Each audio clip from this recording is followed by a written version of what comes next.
好，咱感谢雅俊详细说明。再来看台北有一个车主，伊甲车挡伫咧华山文创园区的停车场，钱纳了要离开才发现袂记摕台币。伊翻头去摕刷共款轰炸的，而且电脑设计一条1000外块的费用也袂纳。警方调查发现是一个嫌犯，伊去偷换人的台币，钱无纳就做伊离开。即阵是互依照侵占的罪嫌上班。 伫缴费机头前，攞100块的支票无摕回停车代币，查某囡仔先一步离开，车驶到出口所在，才发现铁手骨无升起来，佮走登去摕代币。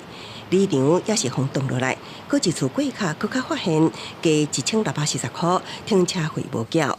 发现被害人后方下一位的缴费民众将缴费票卡投入后未缴费，直接调包。全案讯后依侵占罪嫌移请台北地检署侦办。 警方协报调阅监视器对查，发现一名30多岁姓吕的查某业务，趁报案车主离开缴费机，伊伫后壁落车票，假做编织包找现金，也毋过点点伫荧幕是取消缴费，调包别人的代币，倒背离场。也毋过伊辩讲，要是机器故障，有找管理员，也毋过迄当时人无伫的。像我自己就忘记好几次了，拿完找的零钱之后就转身就走了。